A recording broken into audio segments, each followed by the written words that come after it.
She's to sick bay. The doctor should look at it as soon as possible. It is the way in which we propagate our species. Please demonstrate how this is accomplished. So, what's next? I don't know. Hello, you mokes. Welcome to Casual Trek, a Star Trek recap joint, brought to you by Nerd and Tie and Tommy Guns. I'm Charlie E., a writer, gangster, and a third Rock from the Sun fan. And I'm Miles Reed Lobato, you mook. I'm a writer, and I've appeared in my school play version of Bugsy Malone. Oh, wow. Yeah. I was one of Fat Sam's gang. I didn't have like a named bit, but I was part of a song and dance number. Nice. I didn't do that, but I was part of a youth puppet theatre group who did a film noir musical comedy with puppets. You would have been in a youth puppet group. It just sounds like the kind of thing. Charlie, can I ask you a question? Go on. When you were a child, were you in either a cult or a commune? I mean, there were times where the latter definitely felt like the case. Okay. You know, yeah, it felt very much like we've been part of kind of the extended version of my mother's coven. Because I'll be honest, I'm sure there's going to be a point where you basically, when you say, oh yeah, on my 8th birthday, most of the grown-ups drank the Kool-Aid and died, so we had to leave in a hurry. Yeah, I mean, we didn't have Kool-Aid at the time, but... Ribena. Some umbongo. Some Kia Ora. Yeah. Anyway, gangster accents aside, this is Casual Trek, and we watch 3 different Star Trek shows and rank them on a big list of best to worst. We've actually not done that for the last couple of episodes, but don't worry, normal service has resumed. Now, Star Trek often gets accused of having monocultures and species and colonies that pick one thing and drill down into it really intensely, like with me and X-Men. Tonight, we're talking about an aspect of the Planet of Hats tropes, which in this case is where the hat is humanity. And all of these societies have decided to emulate humans in different and weird ways.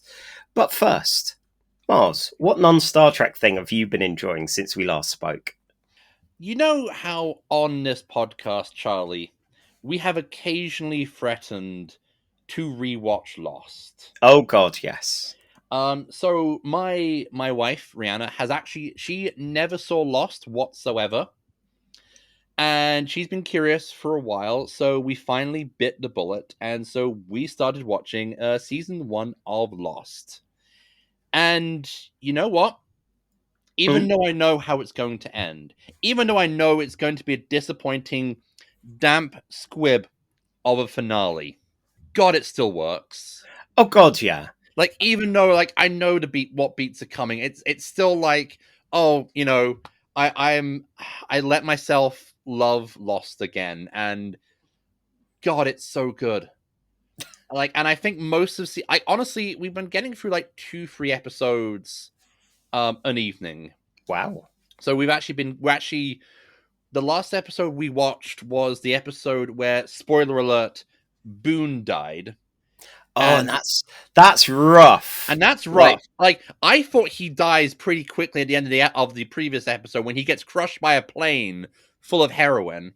But no, I forget that it takes the entire episode for Boone to die because we have to have Jack's Messiah hero complex just take full stage. And also, Claire finally has the baby with only Kate, Charlie, and Jin to help. Yeah, it's quite the episode, that. I still remember just Jack kind of trying to help and making the suffering quite worse. There is the point where Jack is operating on Boone furiously while he's actually transferring blood out of himself into Boone. And at this point, son, has just kind of thrown up her hands and go, I'm done, this is ridiculous. And Yeah. Jack's like, we might need to amputate. Yeah. Oh, Jesus.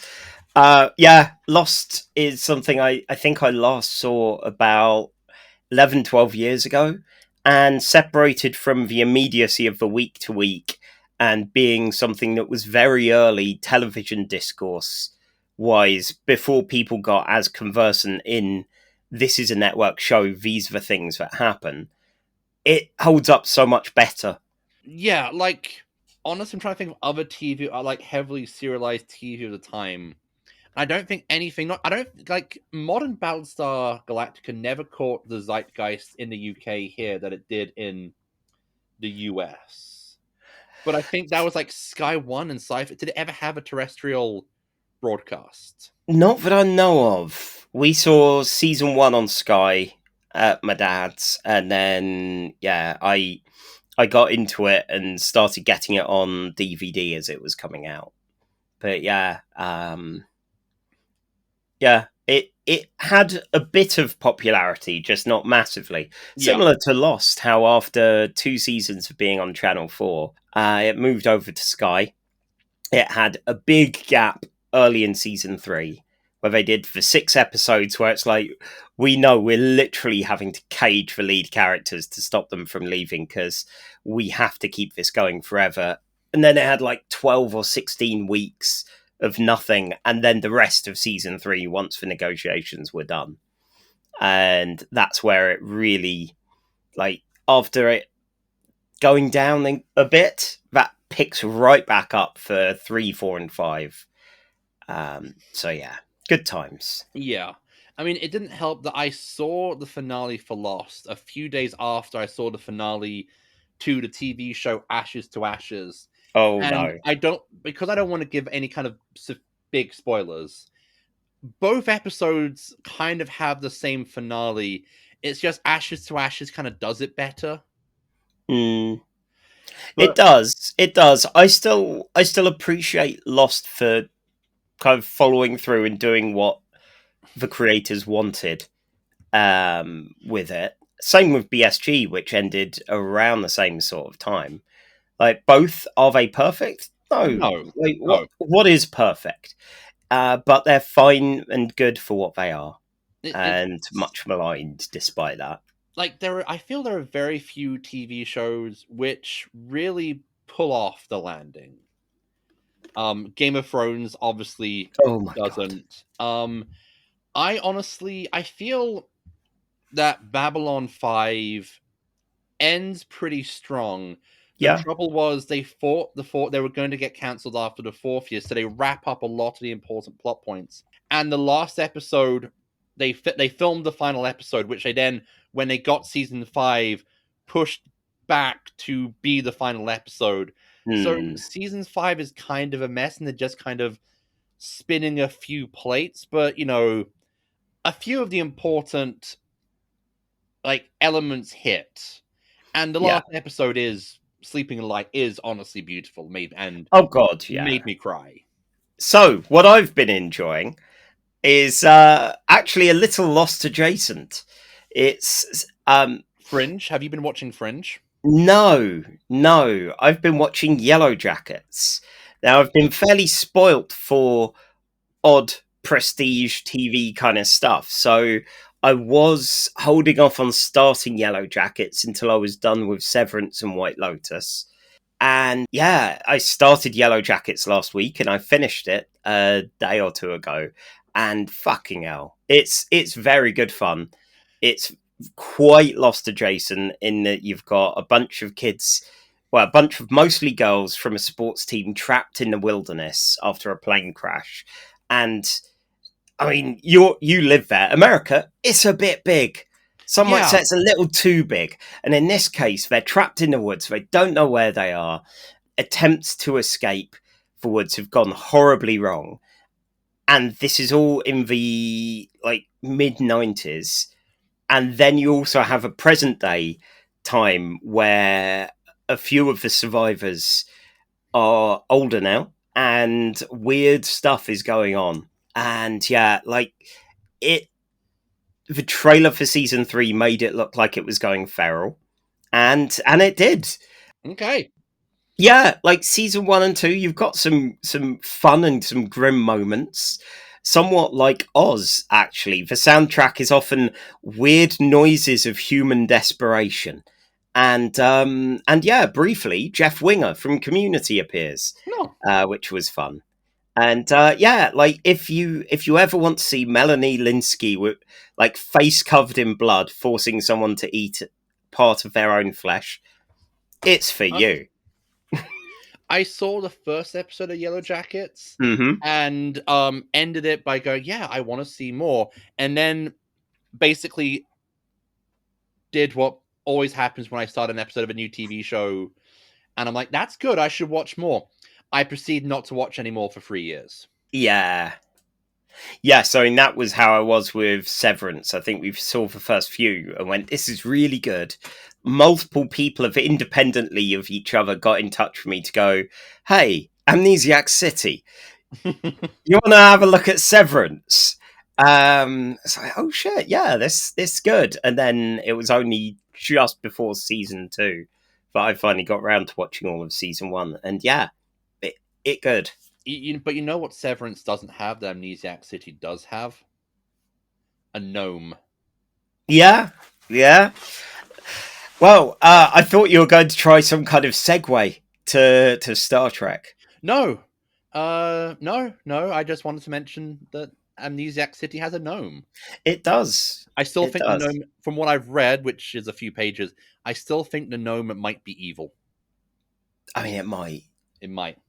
Yeah, there's nothing in there that says the gnome isn't evil. So, anyway, we're not talk about gnomes in Charlie's comic book scripts podcast because he won't let me. We're actually a Star Trek podcast. Surprise! Yeah, only 13 minutes in. This is good by our standards. Let's be honest. That's fair. Our first episode of the day is Star Trek: The Original Series, Season 2, Episode 20, titled "A Piece of the Action." It aired on the... I don't know what that voice was. Anyway, it aired on the 12th of January, 1968. Teleplay by David P. Harmon and Gene L. Kuhn. The story by David P. Harmon and directed by James Comack. The UK and US #1 hit was The Beatles with Hello Goodbye, which we've spoken about before. It's all right. Yeah. You know, it's some good Beatles. It's the Beatles. Like, for one, I think the ones we're big fans of aren't ever going to appear in #1s. Here, no, it's the same way that the Mountain Goats is never going to be a #1. We're never going to get like a Patti Smith or a Tom Waits song be a #1 for this show. No. That makes me sad. Oh well. So, Mars. I believe it's you donning the oddly slightly furry looking fedora and Tommy gun. And yeah, you got 5 minutes to recap this episode or I'll fill you full of lead. Don't threaten me with a good time. And go. 100 years ago, say, this ship of mooks called the Horizon went missing around the planet of Sigma Iosha 2, say, and the Enterprise is just getting around to investigate, say. Spock is worried what effect the Horizon may have had on the native population since the Prime Directive, that tricky little number, hadn't been properly established yet, and according to all reports, the oceans are bright but incredibly imitative. Receiving a radio message from a man referring to himself as Bella Oxmix, a boss, promising more information, Kirk, Spock, and McCoy beam down into... I think this is the same backlot that they've used in some episodes of the 60s Batman. It looks like the 1920s, and everyone is armed. Even the women, and probably the babies. This is the future libertarians want. 2 men with Tommy guns come out and stick up our heroes. These are Oxmix's men. We know this because they all wear fedoras. A car drives past and a drive-by shooting takes place, gunning down several civilians. The gangsters are berated by some of the passers-by. Hey, they pay their protection money. Why is Oxmix letting Krakow get away with this? Quick hint for future. All of Oxmix's men will be wearing fedoras. All of Krakow's men will be wearing very nice straw boaters. The boys from the Federation are taken to Oxmix's headquarters. It turns out that the city is divvied up into 12 or so territories, each one run by a boss, none of whom is Bruce Springsteen. Turns out that when Horizon left, they left behind a book published in 1992 called Chicago Mobs of the 20s. And the Iosians have made this the basis of their entire way of life.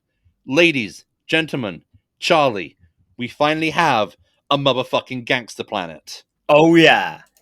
Oxmix wants Kirk to provide him with phasers, which he refers to as heaters, in order for him to get the drop on Krakow and take over the territories and run as Big Boss.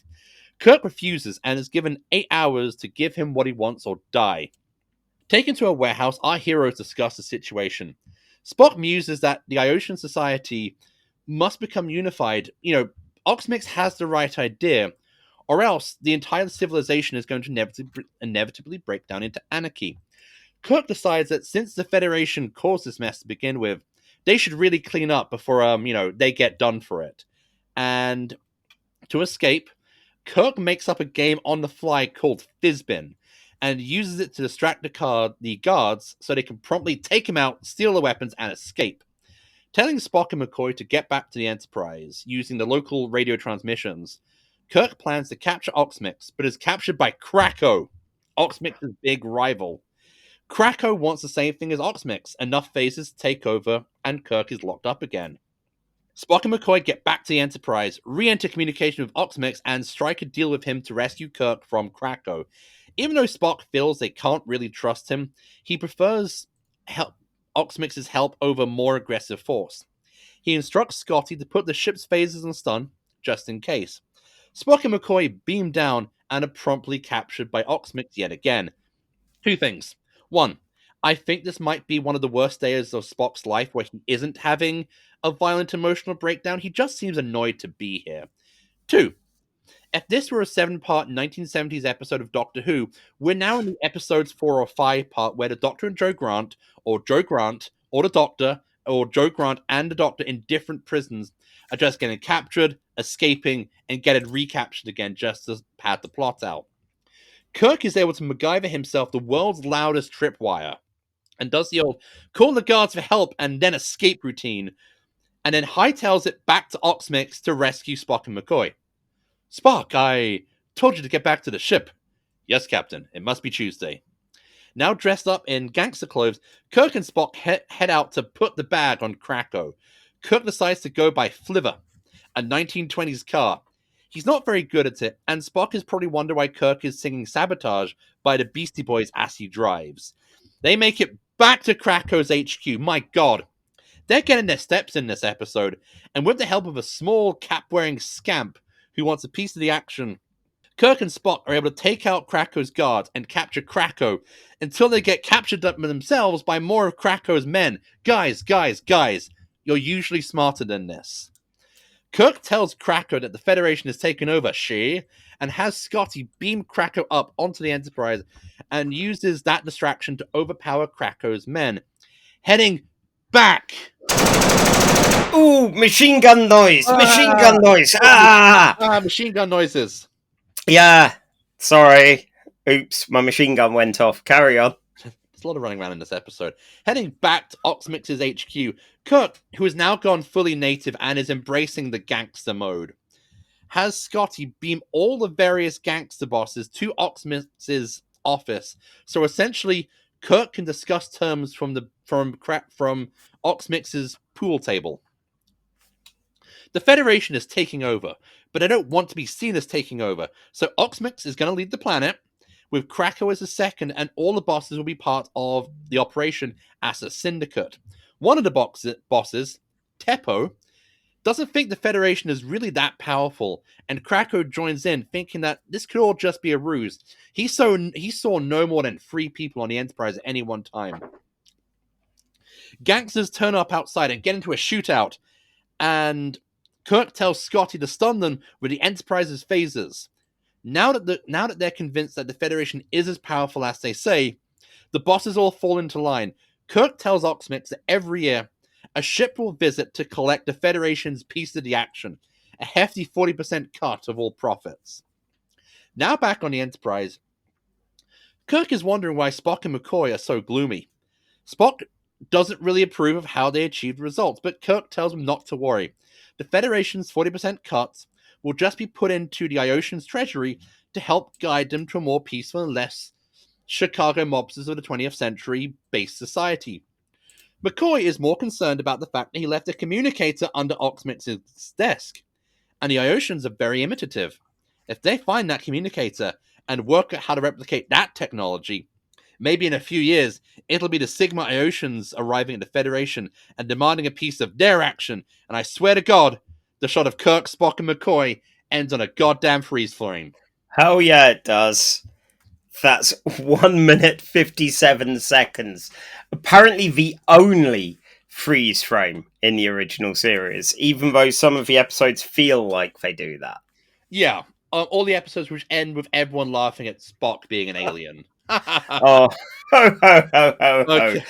There's no HR here. No. That kind of thing. Oh my God. Where do we start on how fun this episode was? So, like, I did keep, whenever I heard Oxmix, I did keep thinking of some kind of, like, feed for oxes, or that kind of thing. I don't know. I was always thinking of, like, instant gravy, which is a powder you have to mix in with water. But yeah, you didn't have to write the recap of the episode, because writing Oxmix got tedious by the third time. Yeah. Apparently, the original thing was just for words President Capone that Gene Roddenberry had written down at some point. Now, I have in a notepad. I think it's the same page that Kieran Gillen signed when I think the first or second time I met him, has just the words Dog Pope written on there. And I'm hoping that one day that'll pay off as spectacularly as this. So yeah, this was like, it was a joy. At the same time, it did feel like you guys got access to a city set on the Paramount lot and just decided to have fun. Like, there's not a huge amount to it. And the idea of, now the Federation's going to collect protection from them because it's the only way they know how to interact with hierarchies at the moment. And, we'll put a pin in this. Like, whatever the lower decks equivalent doing second contact is going to have an interesting time. Like, Enterprise goes, we've fixed it. Fucks off. And then, just like, someone go, oh my God, we've got to unpick all of this. Like, they've got capitalism, they're giving kids knives, which, I mean, I'm from England, I'm fairly used to that, but... yeah, I've been to Chicago, I get it. I've been to London, I get it. Here's the thing about the difference between London and Chicago. London is a big, sprawling fucking mess of a city, but it works. Every time I go to Chicago, I say to myself, this will be the time when I stop hating Chicago, and Chicago goes, no, we're going to make you keep hating us. Wow. That's impressive. I get that Shatner was having a fun time, like increasingly enjoying being a gangster. And I mean Shatner more than Kirk. Like, I assume Kirk's having a fun time anyway, but you can really see Shatner getting into this. And like, when he started explaining the rules of Fizzbin, I was just like, oh my God, this is some Cones of Dunshire looking bullshit that he's doing. I mean, I think Ryan and I will watch this episode together, and we joked that basically, Kirk did the role play. If this were a role playing game, as a bluff, Kirk not only rolled a natural 20, but the games master then said, "Okay, you have to now act it out." I think the two things I loved about the Fizzbin were the times when William Shatner almost sounded like Bill Murray doing his kind of cocky game show host routine. And every time it cut back to an increasingly bewildered on McCoy's part and fed up on Spock's part. Especially when Spock just silently mouths, astronomical. Oh. Like, in the Voyage Home episode, we talked about Shacting, where we get some fantastic visual acting, expressive acting from William Shatner. And here, we have some fantastic Shacting, especially in the scene where he's with Krakow, and Krakow's just going on, and then it cuts to Kirk reacting, and he's just like, yes, and then, wait, what?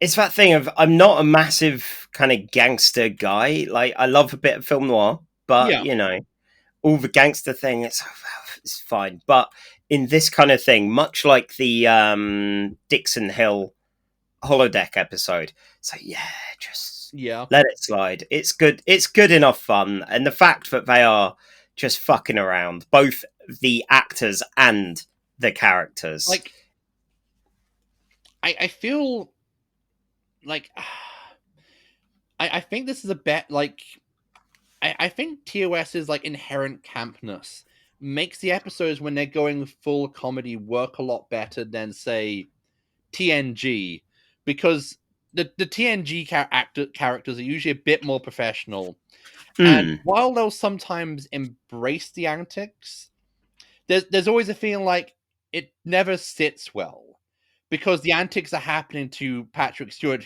and his very severe Captain Picard. Whereas here, you know, as we've said, Picard would love to be on a gangster planet. If Picard had to go to a gangster planet, I think he would actually squee. Yes. Well, yeah, both that and Patrick Stewart would want that. Picard, yeah, maybe. Yeah. Like, you know, let his non-existent hair down and all that. Like, but yeah, here, I think we're still at an early enough stage societally with the Federation and everything that's out there that they must just be used to this. Like, oh, it's ancient Rome this week. Okay. Right. All right. Fine. Gangsters. Okay. Gangsters. That's what they went with. Fuck. Well, okay. Yeah, why not? It's better than the Nazi planet. Oh, God. We'll get to that eventually. Yeah. I did love Spock's half-hearted attempts to kind of emulate Kirk when he starts trying to do like the tough gangster talk. He tries, bless him. And just the scene where he has to where he tries to like put his feet up on the table. Yeah, it's nice seeing that kind of thing there. It's that reminder that Spock isn't always so ass above it all as kind of pop culture osmosis would have you believe that Spock does have. I think like Spock understands the world in which he lives, and at times it irritates him, and at times he's like, well, okay, fine, I guess we're doing this. Yeah, okay. Fine, okay. Yeah, it's something where we see this in the next episode we cover with Data as well. You still see some moments where they get to have fun, even if they are in theory emotionless. On that, I actually have more about Data in the next episode when we get to the next episode, and then of course the scene where Kirk and Spock fail to drive a car. Oh, that seems to be common with Federation folks, because we had that recently with Seven and Raffi. Although, like, if you go by the Kelvin movies, like, Kirk knows how to drive. Yeah, I mean, you know, that's its own thing. We'll cover those at some point in the distant future. It was fun. Scotty got a little bit to do, also basically existing to be bewildered when Kirk talks gangster at him. It feels like there have been a bunch of times now where Kirk just radios up and Scotty has to play along. So whether it's give a special password in case I've had my brain taken over or been replaced or anything, or in this case, just, you know, he must have learnt to yes and at some point. Yeah, I think that's the thing. Kirk knows how to improv. Spock does not know how to improv. McCoy Yes. refuses to improv. And Scotty has listened to a few episodes of I'm Sorry I Haven't a Clue and knows the gist of Mornington Crescent. Yeah, he's just surprised whenever it happens. Yeah. Which is a lot, as it turns out. Oh god, do you think there's an improv planet out there? 100%. Yes. As someone who does do improv, the idea of an improv planet does terrify me. Close-up magic planet. Oh no. Yeah. Planet to the Let me invade your personal space and show you some tricks. Planet to the Penn and Tellers. Oh god. Well, on that note, before we go to the big list, Chicago Gangster Book was published in 1992. I did a quick look on Wikipedia on other books that were published in 1992, which could have gone very badly for the Iosians. We have Gerald's Game by Stephen King. Oh, that would have been pretty bad. Some Daniel Steele. Snow Crash by Neil Stevenson. I feel that probably would have gotten the same results, honestly. Let's see. Cormac McCarthy's All the Pretty Horses. No one wants a Cormac McCarthy planet. No, God, no. No. The Pelican Brief by John Grisham.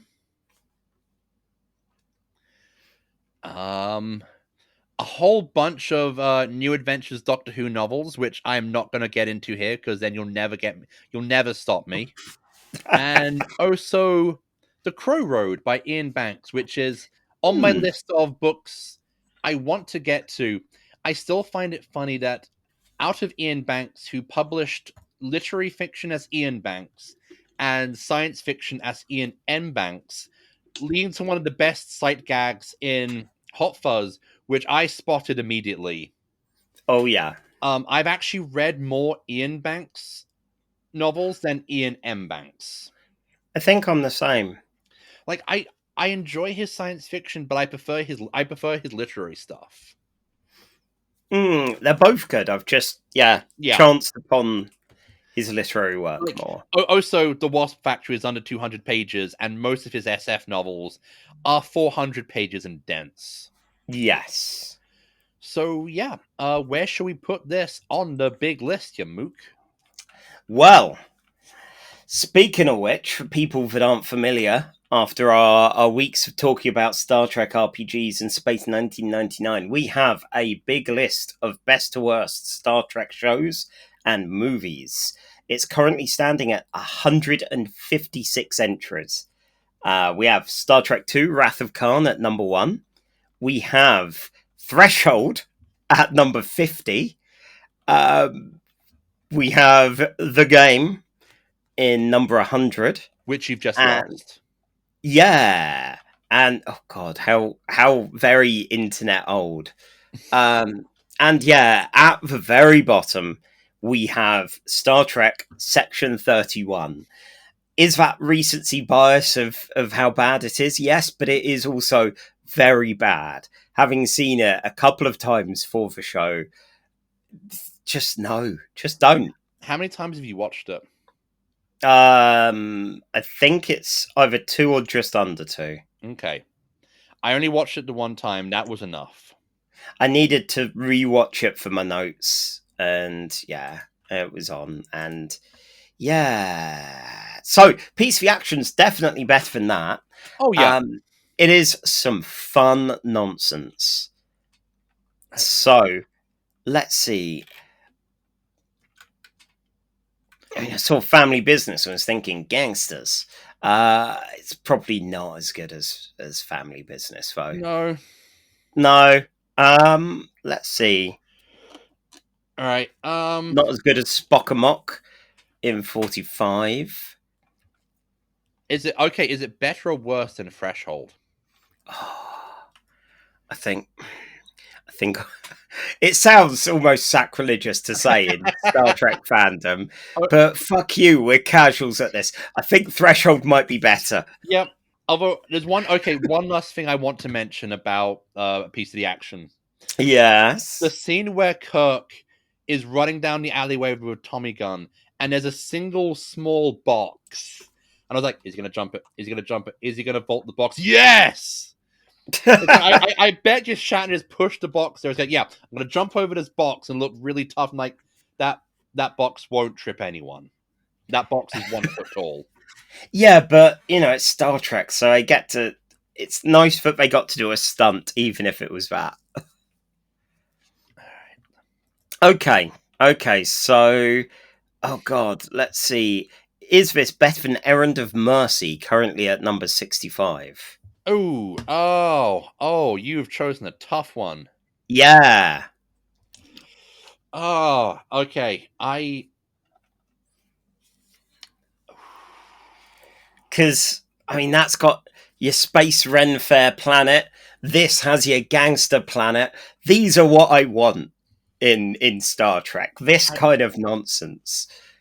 I remember liking Errand of Mercy. Yeah. Introduction of Klingons. Core comes in, really tries to be Kirk's one true rival, and it goes down as well as like a lead balloon. Yeah, I shall be your Char. No. No. Sorry, mate. No, you're not going to be anyone. You're not anyone's Char Aznable. Yeah, that's going to be Romulan Commander, unnamed. And I feel like Oxmix Oxmix and Krakow kind of steal the show at points. Oh God, yeah. Oxmix is very good fun. Apparently the actor even gave them a thank you note afterwards for doing this, which is adorable. I love when like side actors just get really into the bit. Yeah. But, like I feel this has a lot more running around and getting into and escaping and getting into fights than Errand of Mercy. I feel that where this one kind of gets let down is that McCoy doesn't really get a lot to do. Like he doesn't get no one but our two main boys get to, really. Like he basically just gets to stand around and react. He doesn't get to put on a suit. He doesn't get to pretend to be a gangster. Yeah. And I feel like, with Errand of Mercy, it is very much the Kirk and the Kirk and Spock double team power hour. But I feel this one just has so much more. Like it's got Kirk and Spock trying to be gangster. You've got Kirk on the table doing his best, like little, like 1930s Little Caesar or Scarface. The scene where they try and drive a car. Yes. Okay, so you're saying better than Errand of Mercy. I'm saying better than Errand of Mercy. It gives us just so much fun. Okay, so Vulcan Hello, Battle at the Binary Stars. Much better. Miri? Oh. No, I really liked Miri. Yeah. It's that thing of, if you put it down on paper, kids versus gangsters as thing of the week, gangsters would win, but there is more of an episode to Miri. Like, this one's fun, but the plot felt minimal at best. Yeah, compared. Miri has a lot of crunchy science fiction. It has some really good character. It has a really good character stuff. It uses all three leads really well. Yes, definitely. Oh God, yeah. Bones gets some fun moments in there. Okay, so that'd put this at the new 63. Yup. Nice.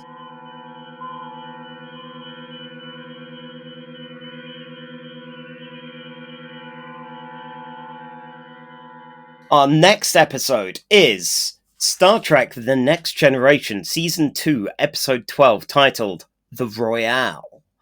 It aired on the 27th of March 1989, written by Tracy Torme, taking the pseudonym of Keith Mills, because he really didn't like Maurice Hurley's rewrites for this, and also directed by Cliff Bowl, who also did not care for these rewrites. So it's one of those troubled episodes.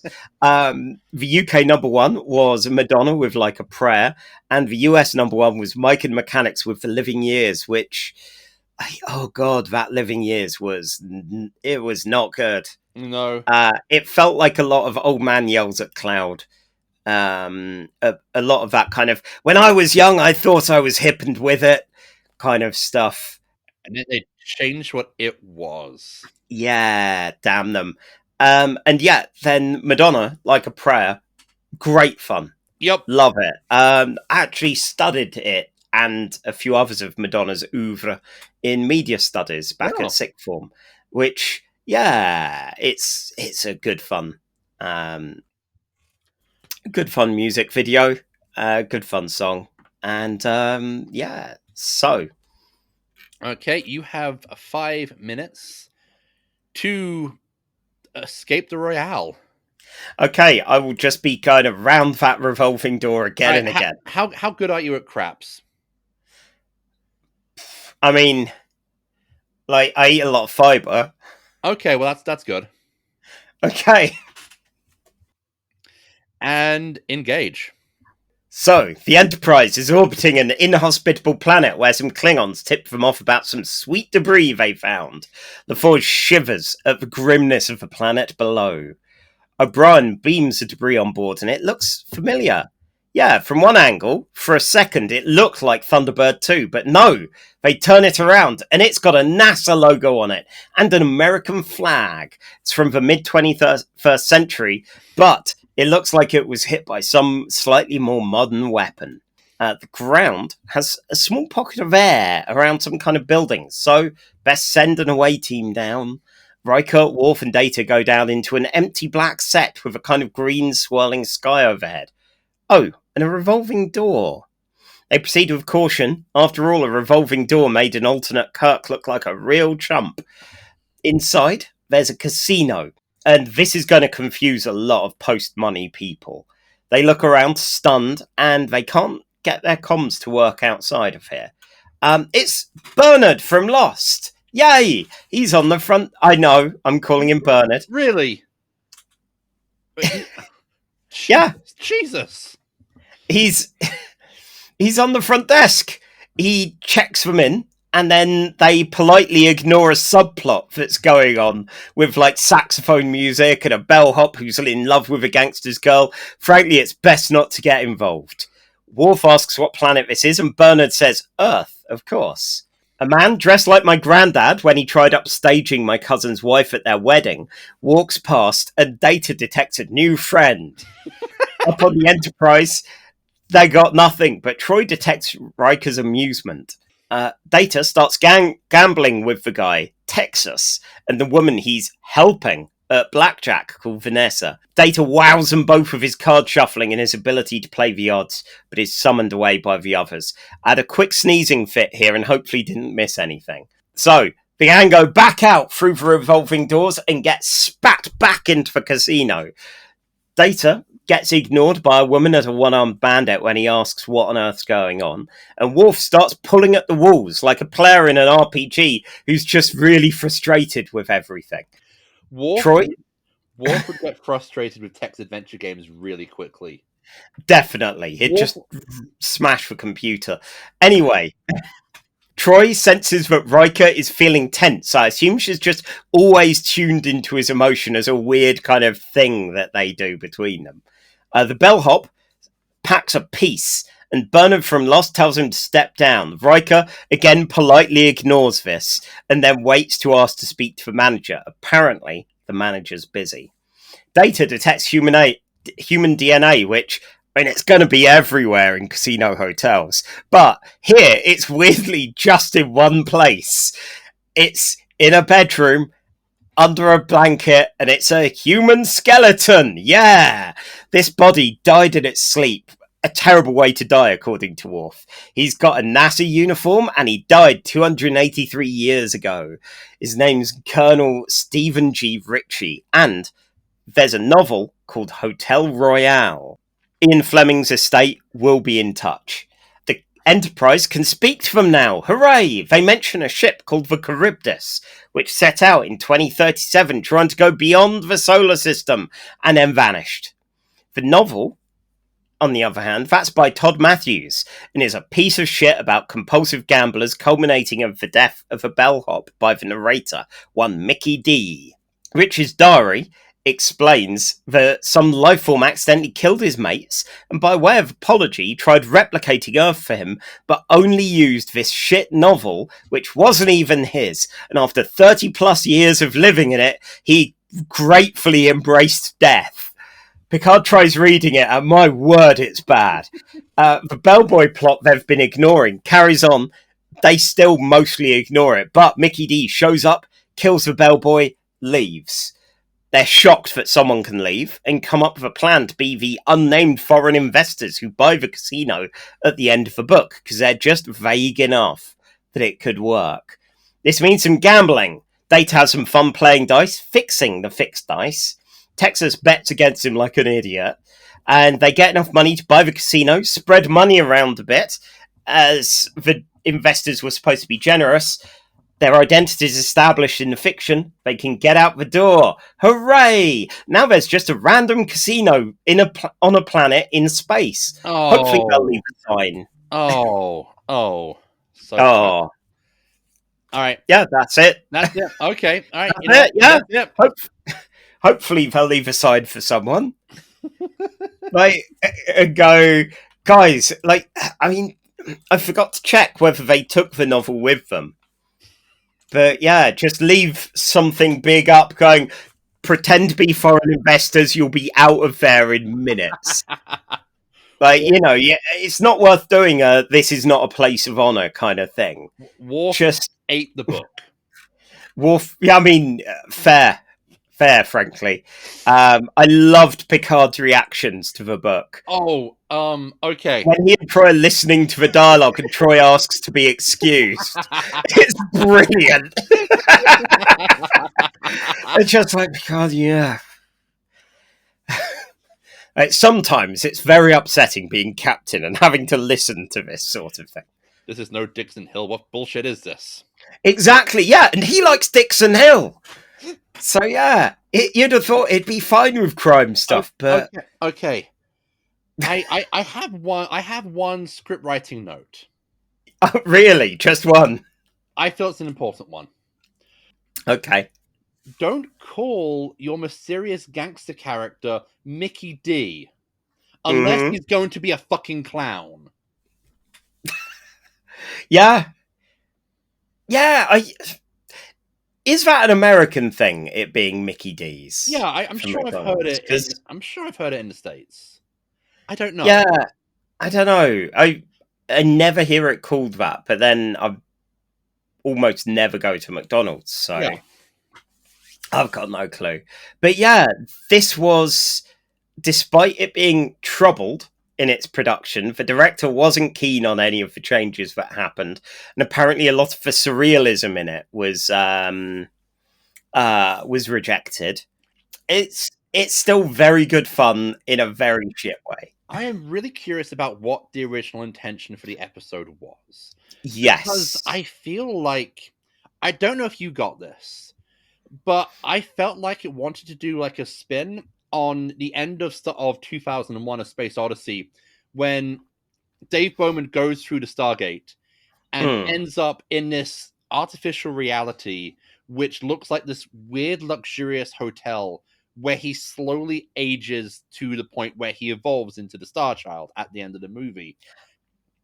And I don't know if there was an intentional wanting to do like a twist on it where the alien intelligence is stupid and basically sticks Dave Bowman in like a crappy hotel from a really bad paperback book from the 90s.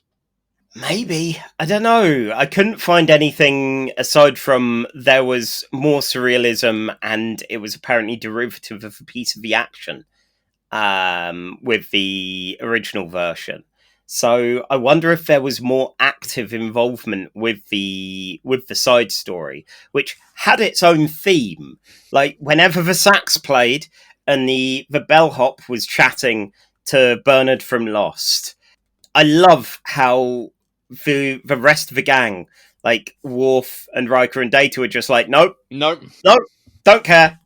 Like, again, it was something I would expect players to do in an RPG, to go, we know the GM's angling at some subplot that he wants us to get invested in, but No, he's just giving us unpublished author energy here. That said, this episode, of all things, made me go, I really want to get back to running the Star Trek RPG again. I really want to. And it's terrible that it's this one, but yes. Oh my god! Trouble production aside, Mm. I enjoyed the hell out of this episode. Fuck yeah! This was one of those best worst kind of things. I also just like the idea of an alien intelligence just kind of trying to mimic human culture and getting it wrong because they chose the worst book. So, Charlie, I mean, yeah. I had a question for you at the start of the show. What if you were captured by alien intelligences who promptly killed your mates, and as way of apology, created a reality from a book you had lying around, which would be the worst one you think you could be stuck in? Okay, so this isn't necessarily even my book collection. No, because this astronaut, this Hotel Royale was not his. It was a colleague of his with worse taste. See, originally I was like, well, I don't know. There are some really badly written books that wouldn't be so bad. Like, you could probably live with being in the world of 50 Shades of Grey, hacky though it is. That may be survivable for the 38 years it took this guy before he died. I think Ready Player One, possibly. Like, it's cliched to say this is a terrible book, but it's one that a lot of nerds our kind of age still hold up. It is one that made me hate every single pop culture item from my youth. And every character feels incredibly like Big Bang Theory nerd. I may have to go one up and say Armada by the the same author. Admittedly, I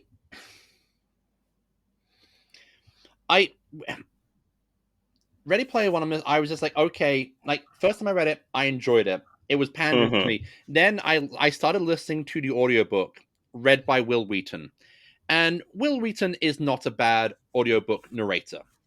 No, but here, just listening to Will Wheaton explain what Joust is for the Atari made me angry. Because it's not just that they're making references. Like, you can do, like, Space does it perfectly. For the most part, the works of Kevin Smith have some success. Quentin Tarantino. Like, these are all writers who very much play with the stuff that they love and the tropes. But they actually just then try and do stuff with it. Whereas Ready Player One is just like, it's like, hey, The Shining. I'm now going to go into full detail on what The Shining is. Or Lady Hawk. And I'm like, I don't care.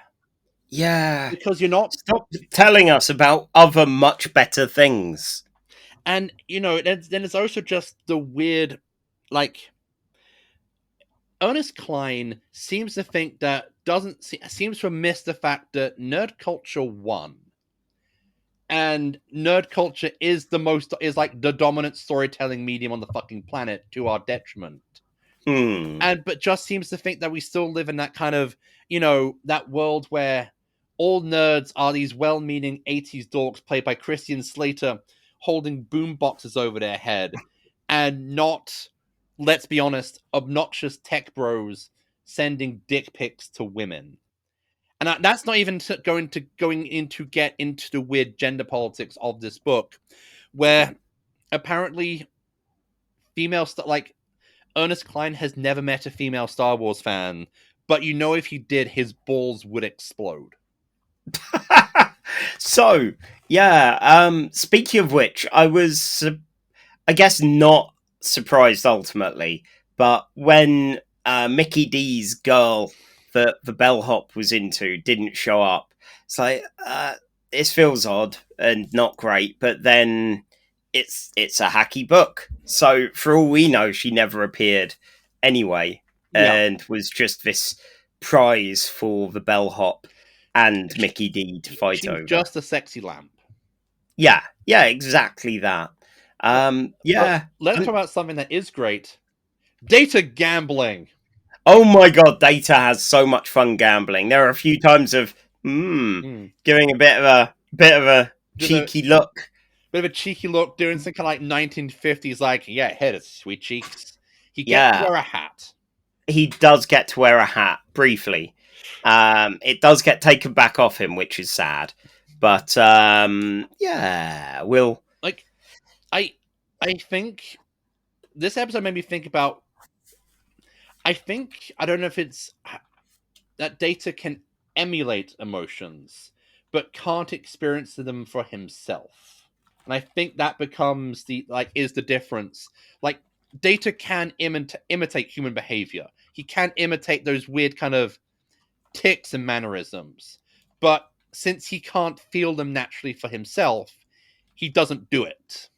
Yeah, it's interesting when you see people like Brent Spiner trying to do that careful balance of, oh yeah, I've got no emotions, but I'm still having fun, and Brent Spiner is having fun. Oh yeah, yeah, yeah. To be honest, like, it felt like Brent Spiner was having fun. The actors of Vanessa and Texas were entertaining. You know, while the bellboy and Bernard from Lost were both like best ignored, ultimately, they were very into their roles. You know, it was a fun planet, a fun thing of the week for them to be doing. I think, like, with a lot of actors, like, you know, it's the 80s, so, you know, how often in the 80s were you getting to be like in a 1940s, like, be the side character in a 1940s film noir? I mean, you say that, like, the hotel, the upstairs and the bedrooms look like the most 1980s shitty hotel kind of decor anyway. Yeah, true. But yeah, this was, I was so dreading this. I read about the troubled difficulties. I read about the budget problems. It was like, oh no, this is gonna really suck. Like, Emma was out at a market, I think, when I was watching it. I was like, yes, this is good shit. And this gives you that always wonderfully great surrealist image, which is a door to nowhere in a black room. Yes. Okay, so on our list, we have, just trying to look at other ludicrous episodes, like the animated series is Infinite Vulcan is at spot number 58, and again should not be as entertaining as it is. Oh wow. Are you really saying that this is better than a piece of the action? I mean,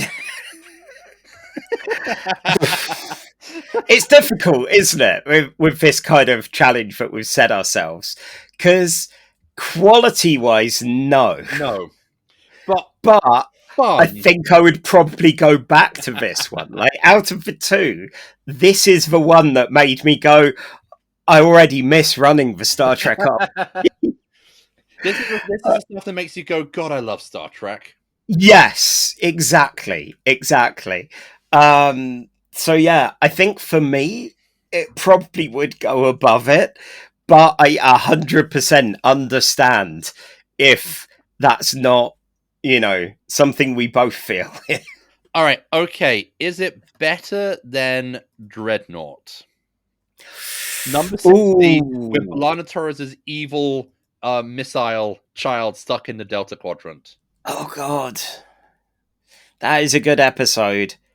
I think this one might be slightly more fun than that. Okay. All right. So then we got 59, Magic to Make the Sanest Man Go Mad, which is Discovery, and it's Stamets and Mud in a time loop. Oh, I do like that one as well. Oh god, I see, that one's shenanigans, but it is actually well made as well. Okay, all right, Charlie. Yep. I think we may have to solve this in the manner of the episode The Royale. Do you have Oh, do you have a D6? of course. Of course. Is that Of course. Wait, is that the Star Trek D6 from the Star Trek Adventures episode? No, they use D20s. Okay. This is just blue because it's my favourite colour. Okay. So, Charlie, 1 to Yep. 3. Mm-hmm. The Royale goes above magic to make the sanest man go mad. 4, 5, 6. The Royale goes under magic to make the sanest man go mad. I love the importance we're giving the seriousness of this list. I got a 5. Oh, so it goes under magic. Okay. Okay. We let the So that makes this the new number 60. I would like to say that when he rolled the dice, like Charlie gave like a little cocky smirk and did finger guns, but he didn't. And he tried now. Don't try. I should have done finger guns, and now I regret it. Like any excuse to do them. Oh well. Next time, I'll try and fit some finger guns. Actually, listeners, even outside of this, just imagine me intermittently doing finger guns. Like yeah, every 30 seconds, just hear just imaginary double finger guns.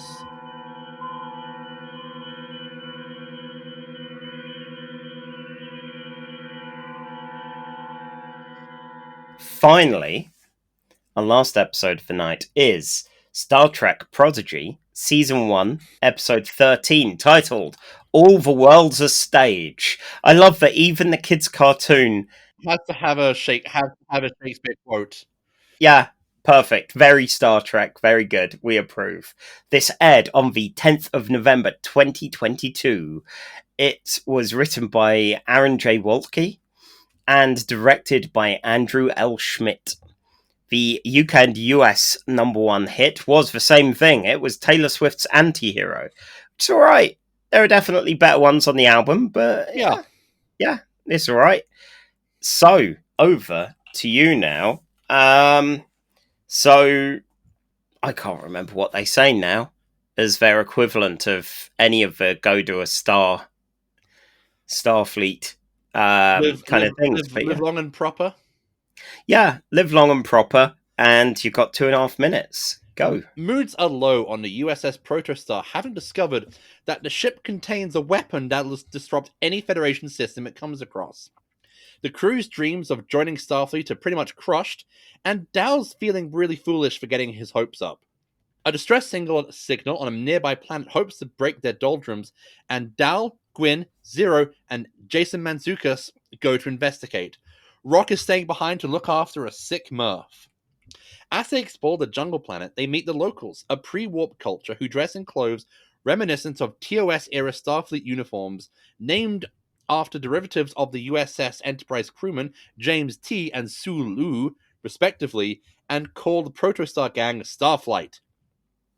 It seems that 100 years ago, an Ensign Garivik from the USS Enterprise arrived on this planet, encountered these people, who call themselves the Enterprisians, and in his last few months of life were able to give them the tools they needed to survive, and they modeled themselves and their culture on the ideals of Starfleet.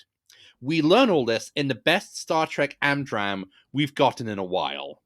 Garivik also warned them away from the jungle because of a monster that came with him, the Gallo, who corrupts the land and makes the people sick. Garivik died of that same illness. This does nothing to help Dow's mood, seeing the Enterprisians as simply play acting as being Starfleet, just as he feels that they themselves in the Protostar are. Then, the doors to the city open, and a young girl, Ensign Hur-Er, stumbles in, suffering from the same disease. Zero tries to help the girl, but with no knowledge of what is causing the disease or what it comes from, he has no place to start. Dal has also started to come down with the same disease, and so Gwyn, Pog, and Rocktok, who was beamed down with some environment suits, head to the mountains to discover the cause of the illness.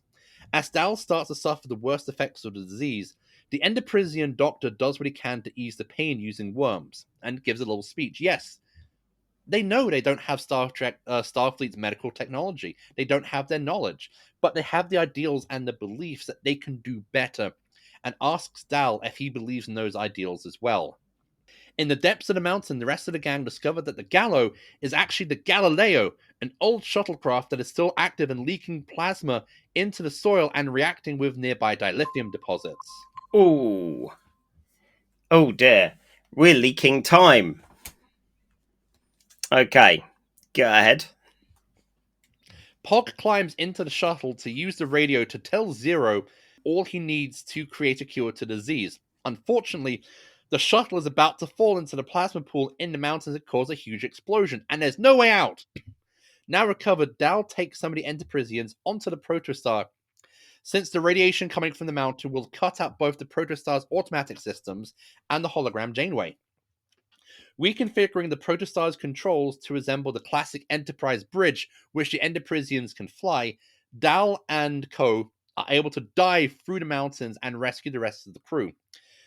Pog accidentally sets off Garavik's last log, a message about while he tried his best to help the Enterprisians, he was surprised at how eager they were to help him and allow him into their community and to let him teach them about Starfleet's ideals. It was them who gave him hope in his darkest moments. The day saved and the cause of the disease buried within the mountain, Dal and the crew give the Enterprisians some medical equipment and technology to allow them to build a more functional society and continue developing. Inspired by what the Enterprisians can do with primitive tech, Dal and the Protostar crew leave, inspired that while they can't be part of Starfleet, they will do what they can to both live up to the ideals and to find a way to protect Starfleet from the Protostar weapon, even if it means losing the Protostar. And they leave to quite literally go to a Starfleet. And Murph, he's in a cocoon. Yeah, so 1 minute 32 over.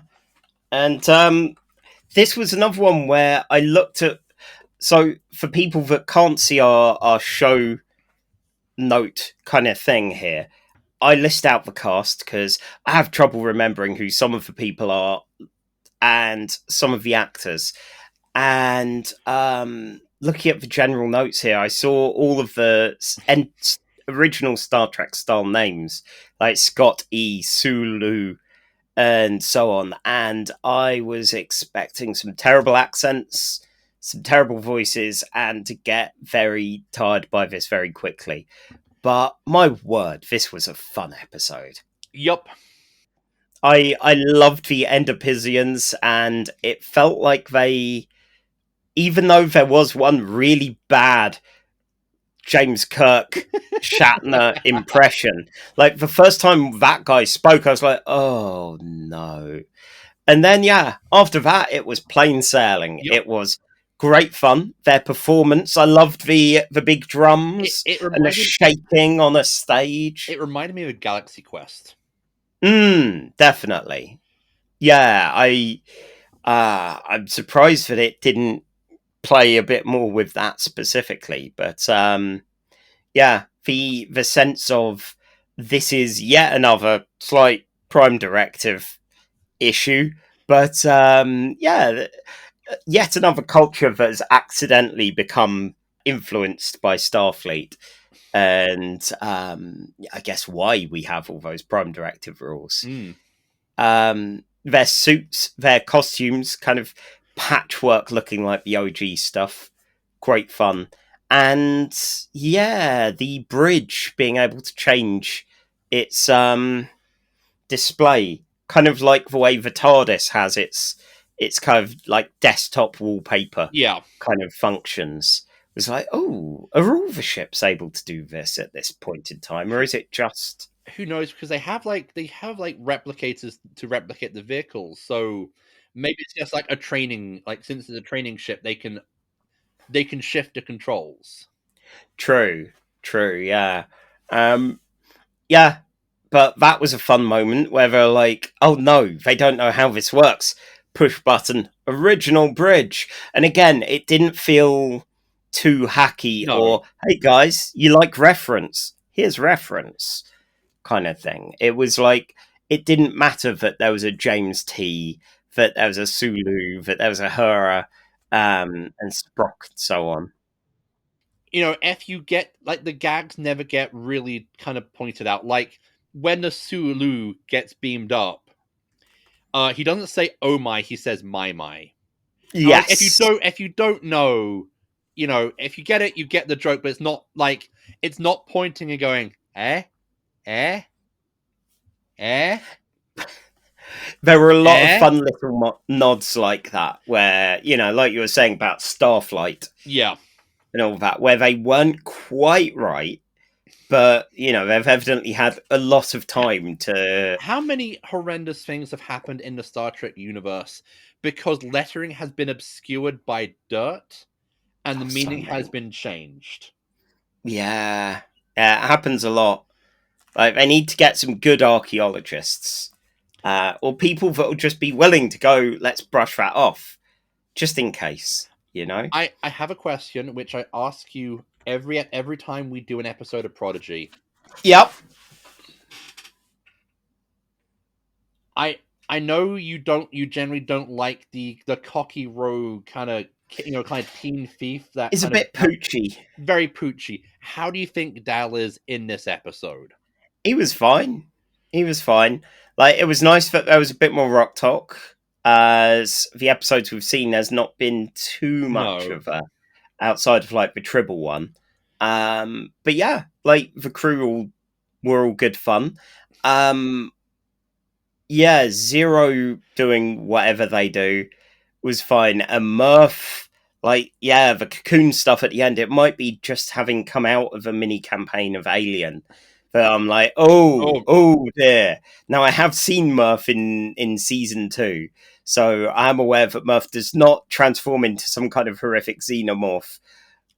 But for all I know, Okay, quick question. He might go through some bits. Quick tangent. Mm-hmm. The Alien campaign that you're playing with your friend, has a xenomorph appeared yet? It's a slight thing here because no, but we've not had a session since fair enough. I started my campaign of it. So yeah, hopefully one day we'll return to it. Okay, and then we might see a xenomorph. We might not see a xenomorph. And then in your Alien campaign, how many xenomorphs? I think there were 3. Like, all but one of the player characters died, and one player got through 3 characters in as many sessions. So yeah, it went well. Yeah. Okay, good. Yeah. Good work, gang. Yes.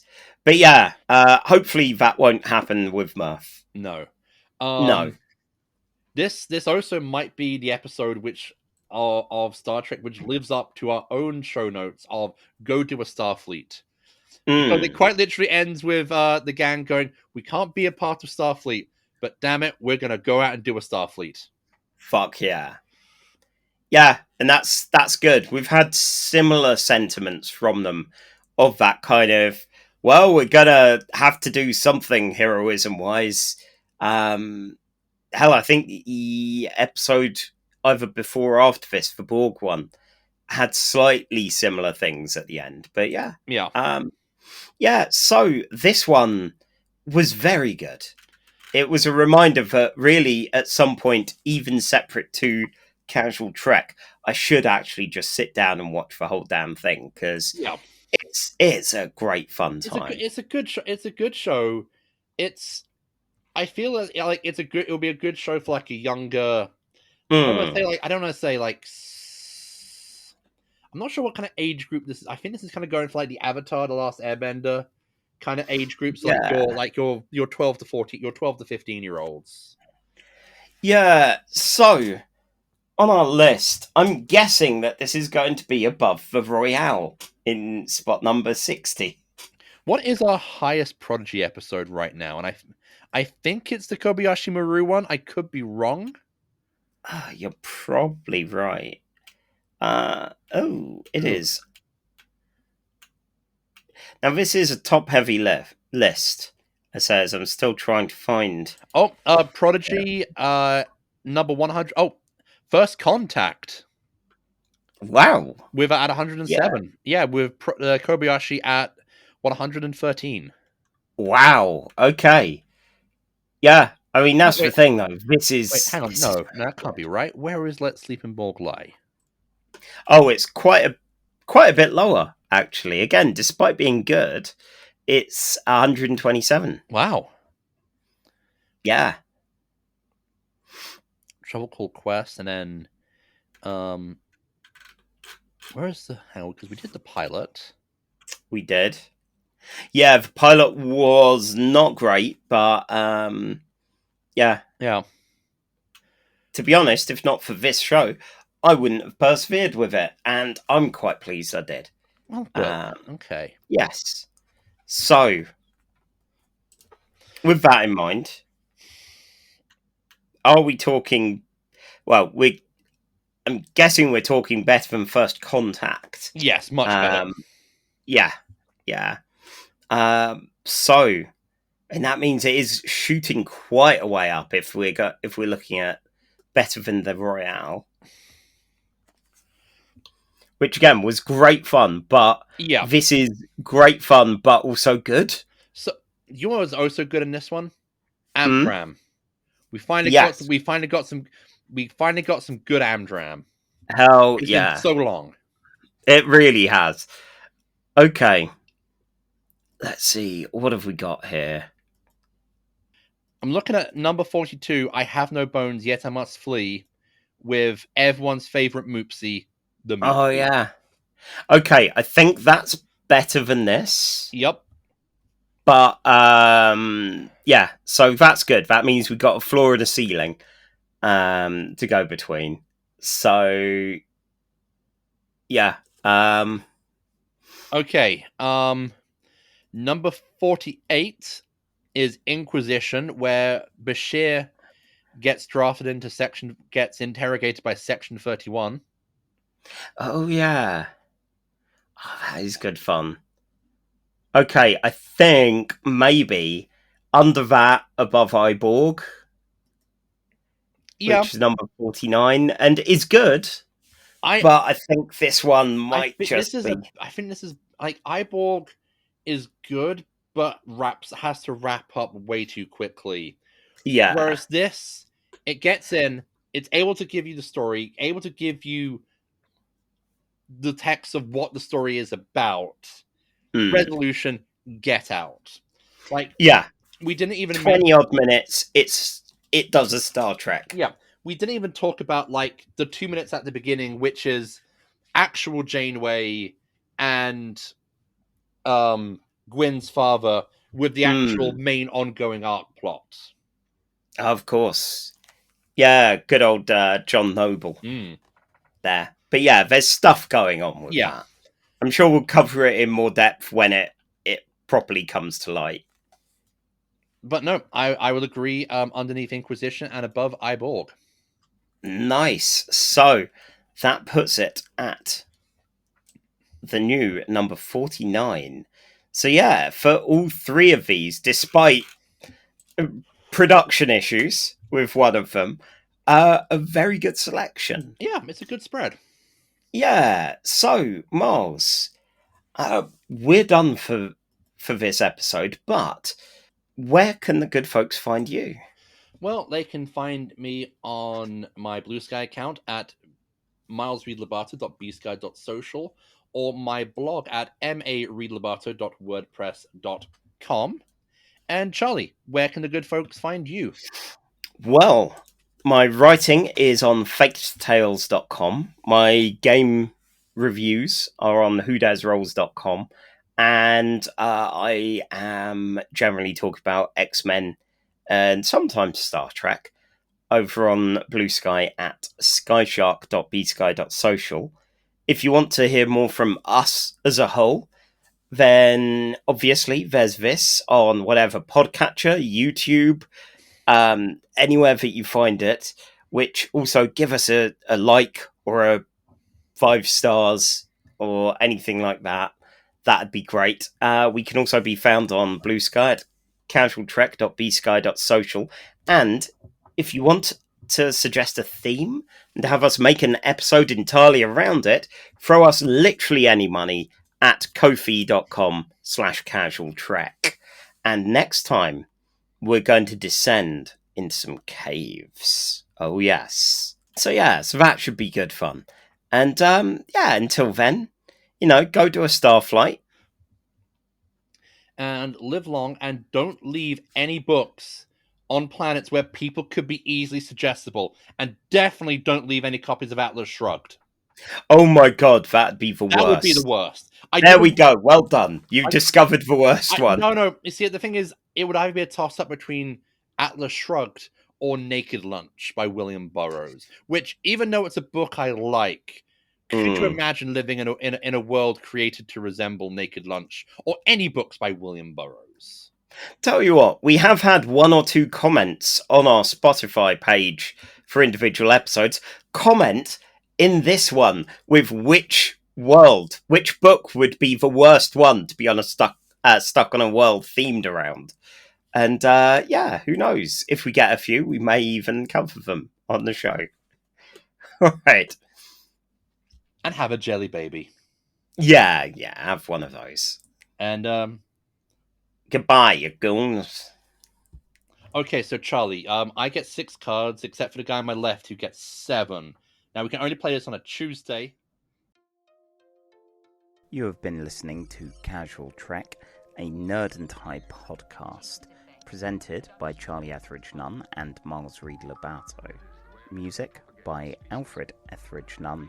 Star Trek by Paramount. Not us. Not yet.